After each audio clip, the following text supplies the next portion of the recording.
ᱛᱮᱦᱮᱧ ᱯᱮ ᱧᱮᱞᱮᱫ ᱛᱟᱵᱚᱱᱟ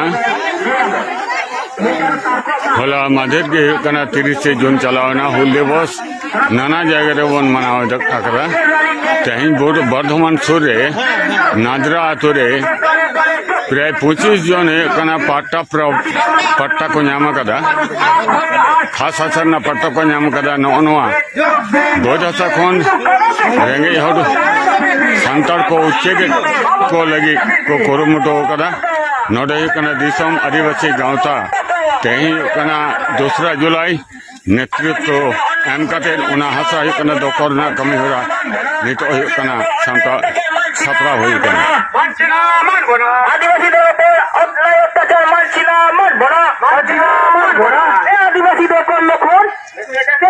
আমরা আজকে এখানে মিলিত হয়েছি।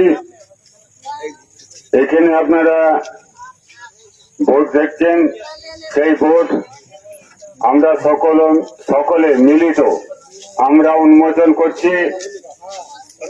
এখানে বোর্ডের মধ্যে যেটা লেখা আছে পশ্চিমবঙ্গ সরকার তেনারা পাট্টা দিয়েছেন এবং দাগ নাম্বার দেওয়া আছে, ব্যক্তি নাম দেওয়া আছে এবং রাজ্যপালের স্বাক্ষরিত কাগজ তাদের কাছে আছে। এত সত্ত্বেও এখানকার জমি মাফিয়ারা তারা হচ্ছে আদিবাসীদের সেই 25 জনের যে জমি সেই জমি কেড়ে নিচ্ছে। আমরা প্রথমেই আমাদের রাজ্যের মুখ্যমন্ত্রী মাননীয় মুখ্যমন্ত্রী মমতা বন্দ্যোপাধ্যায় তিনি বলেছেন যে আদিবাসীদের 100 টাকা জমি আপনারা কাটবেন না। এই নির্দেশ থাকার পরেও আজকে দিকে দিকে আদিবাসীদের জমি থেকে উচ্ছেদ করা হচ্ছে। আমরা মাননীয় মুখ্যমন্ত্রী মমতা বন্দ্যোপাধ্যায়ের কাছে আমরা এই বার্তা দিতে চাইছি, যদি জমি মাফিয়াদের আপনি যদি রুখে দিন তাহলে আদিবাসীদের অনেক মঙ্গল হবে। না হলে সারা রাজ্যে যে জমি মাফিয়াদের কাজ চলছে তাতে অচিরেই আদিবাসীরা ধ্বংসের পথে এগিয়ে যাবে।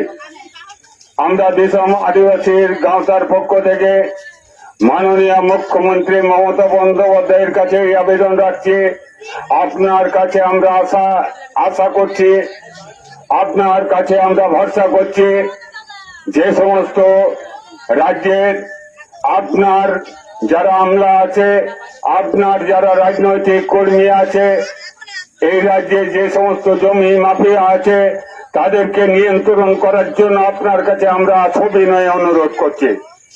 আমরা যদি এই অনুরোধ আপনি আপনার কাছে পৌঁছাবার পর আপনি যদি এই কঠোরতম ব্যবস্থা নেন, নিশ্চিতভাবেই আমরা সংগঠনের পক্ষ থেকে আপনার কাছে আমরা কৃতজ্ঞতা প্রকাশ করব।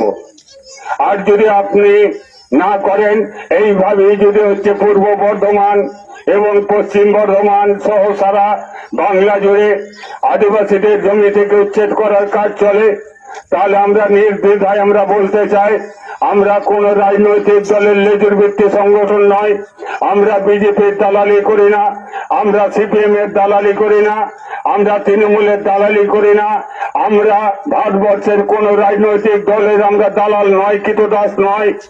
আমরা যিনি কাজ করেন আমরা তার মানুষ। এখানে যারা সমাবেত হয়েছেন তারা আপনার বিরোধী নয়, তৃণমূল কংগ্রেসের বিরোধী নয়, তৃণমূল পার্টিকে ভোট দেয়নি এরকম কোনো বিষয় নয়। এরা ভোট দিয়েছেন, তারপরে হচ্ছে আপনি রাজ্যে ক্ষমতায় এসেছেন, এরা ভোট দিয়েছেন পঞ্চায়েতে ক্ষমতায় এসেছেন, এরা ভোট দিয়েছেন আপনারা পৌরসভায় ক্ষমতায় এসেছেন। এই মানুষগুলোকে অবজ্ঞা করা, এই মানুষগুলোকে লাঞ্ছনা করা, বঞ্চনা করা, এটার আমরা তীব্র প্রতিবাদ জানাচ্ছি। আপনার কাছে এখানকার যে জমির তথ্য, দাগ নম্বর এবং যাদের জমি এখান থেকে হাতছাড়া হচ্ছে, কেড়ে নেওয়া হচ্ছে, তাদের নাম সহ আমরা মাননীয় মুখ্যমন্ত্রীর নিকটে আমরা পাঠিয়ে দেবো, আপনার কাছে আমরা পাঠিয়ে দেবো। আপনি যথাযথ ব্যবস্থা নেবেন। আর যদি আমরা এটা চলতেই থাকে, আমরা দিসম আদিবাসী গাঁওতা পক্ষ থেকে আমরা গত পরশু দিন আমরা হুল দিবস আমরা পালন করেছি গোটা পশ্চিমবাংলা জুড়ে। আমরা এই হুল দিবস আমরা পালন করেছি। ওই হুল দিবসের যে তাৎপর্য, সেই তাৎপর্য আমরা মানুষের কাছে বক্তব্যের মধ্য দিয়ে আমরা নিয়ে গেছি। আমরা এই কথাই মানুষকে বলেছি, অধিকার রক্ষার জন্য, স্বাধীনতা সংগ্রামের জন্য সিধু কানু, চাঁদ ভৈরব, ফুলো ঝানুইনারা লড়াই করেছিলেন। তিনাদের যে স্বাধীন ভারতের যে অবদান, সেই অবদান আজকে অবজ্ঞা করা হচ্ছে, তাদের উপরে বঞ্চনা করা হচ্ছে।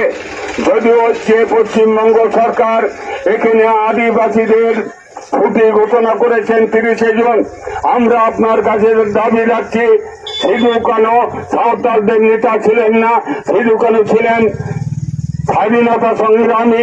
অন্যান্য যে সমস্ত স্বাধীনতা সংগ্রামী যারা গুরুত্ব পান, মর্যাদা পান, সমভাবে সিধু কানু, চাঁদ ভৈরব, ফুলো ঝানুকে মর্যাদা দেওয়ার জন্য আপনাকে ওই দিনটি জাতীয় ছুটি হিসাবে থেকে আপনারা আদিবাসীদের উচ্ছেদ করবেন না।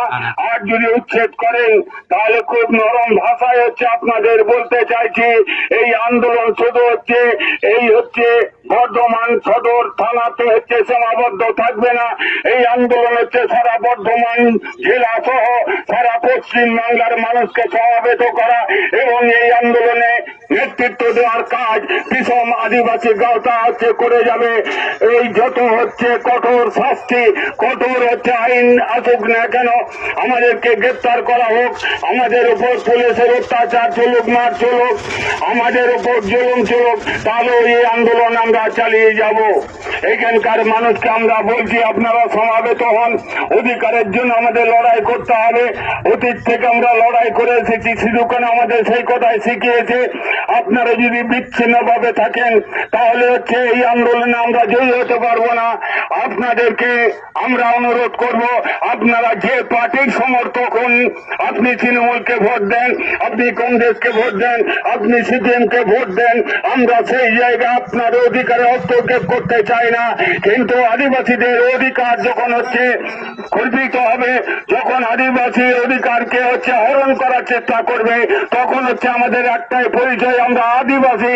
এই আদিবাসী সম্মিলিত ভাবে তার প্রতিরোধ গড়ে তুলব, তার নেতৃত্ব দেবে দিসম আদিবাসী গাঁওতা। এই কথা বলে সকলকে ধন্যবাদ, অভিনন্দন জানিয়ে আমার কথা আমি এখানে শেষ করছি।